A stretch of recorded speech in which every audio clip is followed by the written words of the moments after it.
So this week on Inconsiderate Social Behaviour, we talk about mobile phone users and how some of you should just rot in hell.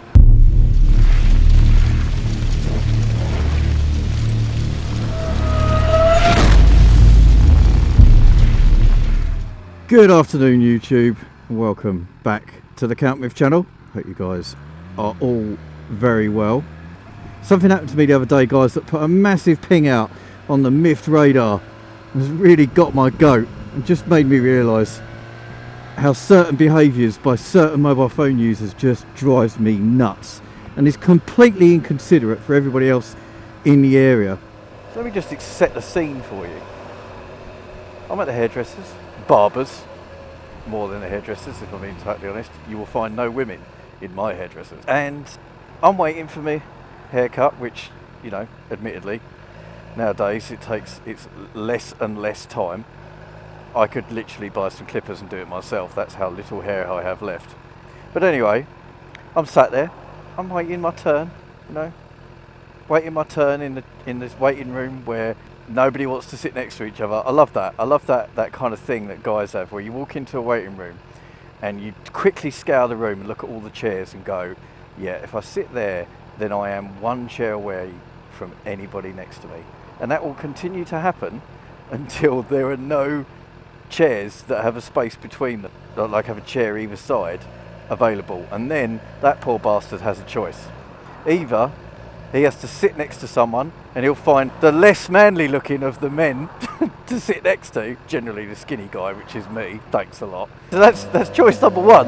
Or he'll just stand, and depending on the type of guy will depend on whether or not he's going to stand or sit next to the skinny guy.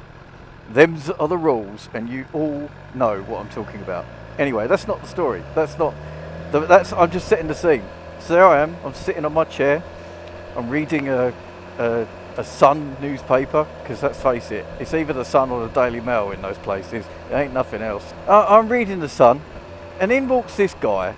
I'm going to do him a favour and say early 60s, all right? He could have been older.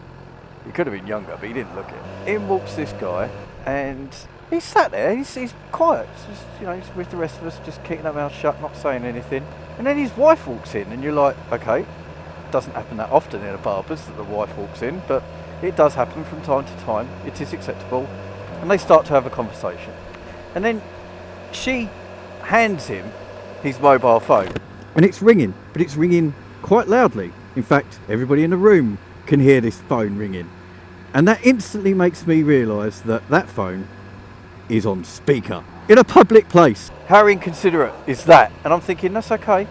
That's okay, because, you know, this guy is about to put said phone to his ear, and therefore he will put it off speaker and start talking in a quiet voice, thus not to interrupt the rest of us who are just trying to get their fucking hair cut. But no, he's one of those unbelievably stupid people who seem to just not realised how mobile phones work.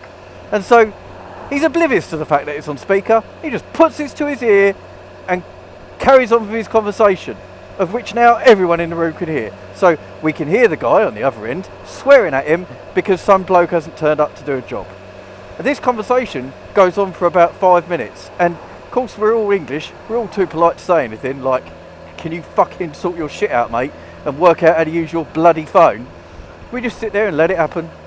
You know, it's just happening, and I'm getting more and more annoyed and more worked up. And he just goes on and on and on. So that's one type of mobile phone user that really drives me nuts. And to be totally honest with you, if you do that and you haven't realised, either work out what the hell you're doing wrong and sort it out, or just put your mobile phone away and never take it out again. You don't deserve to use one. I was so annoyed that I got in the chair, and I'm normally quite a polite person.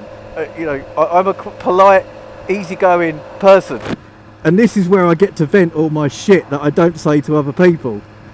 I normally sit there, and because I'm not a real man, I'm not interested in sport. You know, I've learnt this through my life, that I don't like rugby, I don't like football, and I've managed to get by on that by basically kind of pretending that I do like those things to fit in with the tribe that is man. So I sit down, and the guy who's about to cut my hair, some old fella, really nice bloke, said, "Did you watch the match last night?"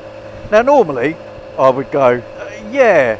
And then I'll wait for him to say something like, oh, it was a bit of a fucking nightmare, wasn't it? And I'll go, oh man, I don't know what they were playing at. And I just kind of blag my way through the conversation. It normally works. And I walk out of there feeling, I am a man. It is okay, I've been recognised by my peers, I am a man. But on this occasion, I was so fucked off by the mobile phone incident that I just was like, nope, didn't watch it. Oh, what, were you busy? No, I don't like football. Oh, okay. What about rugby? Like rugby? No, I don't like rugby. Tennis? No, don't like rugby. Don't like tennis. Cricket? No. Look, mate, to be totally honest with you, this is the conversation. I'm not just kind of paraphrasing. I mean, this was it. I went, look, to be totally honest with you, mate, I don't like sports. I don't like any sport. So then we just sat there for the next 10 minutes, because that's only how long it takes to cut my hair nowadays, and said fuck all. In fact, the only thing that he said was when I said a 4 on the top and a 3 on the sides, he went, well, it definitely wouldn't be a 3 on the top, would it? And I thought, oh, fucking hell. Just because I said I didn't like sports, mate. Anyway, the other people who drive me nuts with mobile phones are these people. People who walk down the street holding the mobile phone in front of their faces, talking to it. It's a phone. Put it to your ear. Why are you walking along the street with it in front of you? Going, oh yeah, mum, I was just fucking out last night, whatever. You know, this is not The Apprentice. You don't have to copy what people do on the telly. You know, and it's The Apprentice that brought that about. You know, sitting in their cars where they're all sitting around listening to the fucking phone. Just sort it out, will you? That's not... A mobile phone has got an earpiece, right? And those funny things that stick out that you're using to listen to me right now, they're your ears. Put said phone to the ears and have a conversation and keep your voice down. I don't want to hear your voice. I'm not interested in your stupid conversation. I'm really not. Unless you are some hot lesbian and you're talking about how hot your lesbian sex was last night, I don't fucking care. I am not interested. I do not want to hear. So just deal with it, mobile phone users. And I'm not saying everyone. In fact, probably most people who watch this channel have worked out how to get onto the internet. So I'm pretty sure they know how to use a mobile phone. But for those people who aren't watching, those people who don't know how to use mobile phones, and probably those people that still use dial-up connection instead of broadband, just go fuck yourselves, will ya? Anyway, guys, with this calming view of the Thames, I think I've said what I needed to say about mobile phone users. You better watch out, guys. If you see this massive orange helmet coming your way, and I mean the one on my head, please don't be using your mobile phone on speaker in front of me, because I might just lose it. Anyways, take it easy, guys. I'll catch you on the next one.